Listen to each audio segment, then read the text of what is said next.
Studio में colonel retired colonel Chintamani Nautiyal साहब भी जुड़े हुए हैं। उनके पास हम चलेंगे।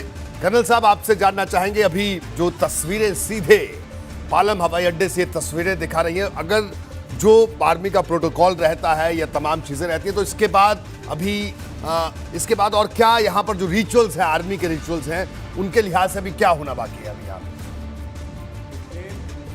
सबसे पहले तो मैं ये कहना चाहूँगा कि इस भारत माता ने एक सच्चा सपूत और हमारे उत्तराखंड ने एक बड़ा गौरवमय इंसान आज चीफ ऑफ डिफेंस स्टाफ माननीय जनरल बिपिन रावत के रूप में खो दिया है, जिसके कारण कि समस्त देशवासी, समस्त उत्तराखंड के लोग ये सब बहुत शोकातुर हैं और उनकी मौत का आज उसके शोक में डूबे हुए हैं। जनरल रावत साहब का छोटा सा परिचय कराना चाहूँगा जी कि जनरल रावत के जो पिताश्री थे वो लेफ्टिनेंट जनरल लक्ष्मण सिंह रावत भी 5 और 11 जो गुरखा राइफल्स है उसके लेफ्टिनेंट जनरल रह चुके थे, उनके कमांडिंग ऑफिसर रह चुके थे। अरे बड़े गौरव की बात होती है किसी भी इंसान के लिए कि अपनी पुस्त दर पुस्त वो अपनी सेवाएं अपनी रेजिमेंट में जा कर के दे सकें, राष्ट्र को समर्पित कर सकें। और यही सौभाग्य एक वक्त आया जब जनरल रावत जो थे उनको कमीशन मिला 5-11 गुरखा राइफल्स के अंदर। ये बड़ा सौभाग्य की बात थी, साथ ही पूरे क्षेत्र को भी बड़ा गर्व था। उसके बाद उनका समस्त जीवन जितना एक समर्पण का रहा, जितना एक बहुत सच्चे सैनिक का रहा, एक आदर्श सैनिक का रहा, वो मैं समझता हूँ कि सैनिकों के इतिहास में एक बहुत बड़ा अध्याय जुड़ चुका होगा, इस पे दो राय है ही नहीं।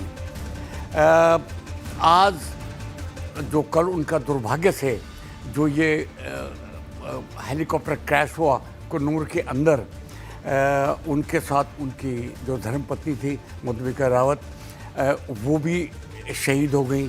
साथ ही हेलीकॉप्टर के साथ उनके बैठे हुए और लगभग उनके साथ 12 और लोग शहीद हो गए। पूरे वो सब सैनिक थे, कोई एयरफोर्स का था तो कोई आर्मी का।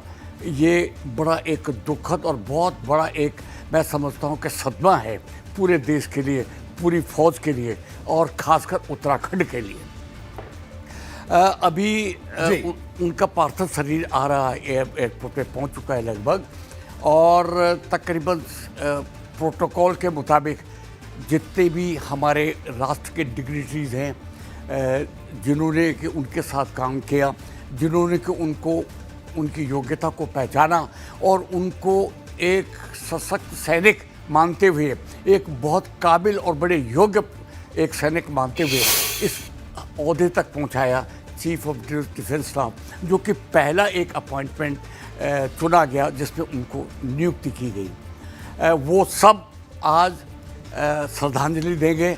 उसमें प्रधानमंत्री जी होंगे, रक्षा मंत्री जी होंगे, उसमें अजय डोभाल जी होंगे जो कि राष्ट्र के सुरक्षा अधिकारी हैं, वो होंगे, और तीनों सेनाओं के जो जनरल हैं, chief of army staff, chief of naval staff, chief of air staff, वो सब उनको श्रद्धांजलि अर्पित करेंगे। उन्हीं को नहीं, जनरल साहब को, उनकी श्रीमती को, जिन्होंने कि अपना सर्वस्व अपने साथी के लिए समर्पित कर दिया, जो कि हमारी परंपराओं में है। और साथ ही जो उनके साथ और जो 12 सैनिक और हैं, उनमें से एक अभी जीवित हैं, उनका इलाज चल रहा है बेंगलोर के अंदर। बाकी जितने भी पार्थिव शरीर आ रहे हैं, लगभग 13 शरीर, उन सबको श्रद्धांजलि अर्पित की जाएगी।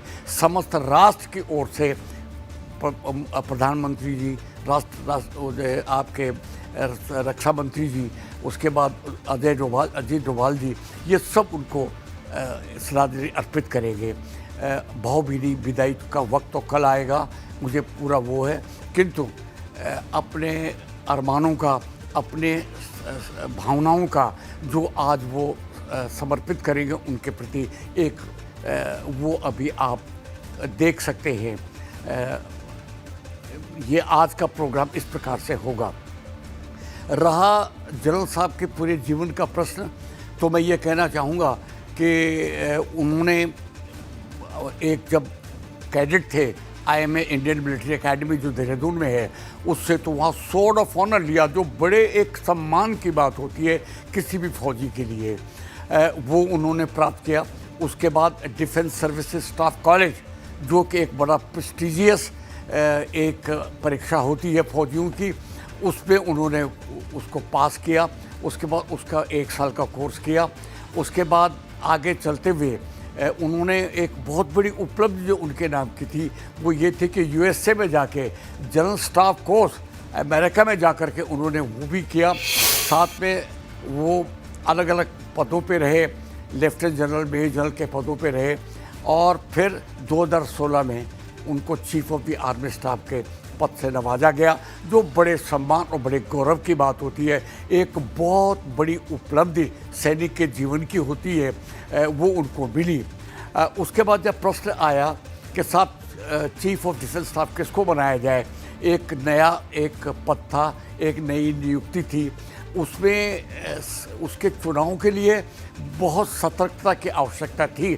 फिर हमारे संपूर्ण नेतृत्व ने इस राष्ट्र के देखा कि ये एक ऐसा काबिल आदमी, ऐसा योग्य पुरुष फौज में है, इसको हमको आगे बढ़ाना चाहिए, तो उनको फिर चीफ ऑफ डिफेंस स्टाफ बना दिया गया। जब वो चीफ ऑफ डिफेंस स्टाफ बने, बल्कि चीफ ऑफ आर्मी स्टाफ बने, तब भी अपने से 2 सीनियर जनरलों को उन्होंने, जनरल बख्शी और जनरल रिच को उन्होंने सुपरसीड किया।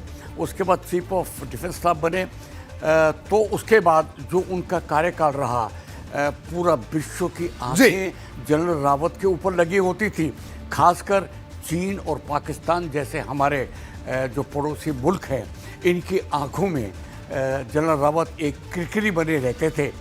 डोकलाम का जब वक्त आया 2017 का, डोकलाम में जिस प्रकार से चीन ने वहाँ पर एक अपनी शक्ति दिखाने का प्रयास किया, 63 दिन एक chief of the army staff उस स्थान पे, सिक्किम के हाई एल्टीट्यूड 17-18 हज़ार फीट की ऊंचाई पे रहते हुए उन्होंने चाइनीज़ को ये दिखा दिया, पाकिस्तानीज़ को ये दिखा दिया कि हिंदुस्तान से, हिंदुस्तान के सेना से पंगा लेना, हिंदुस्तान के सेना से कुछ भी ऐसा व्यवहार करना जो भद्र नहीं होगा, तो उसका उत्तर ईंट का जवाब पत्थर से दिया जाएगा जी। और सफलता उनको मिली।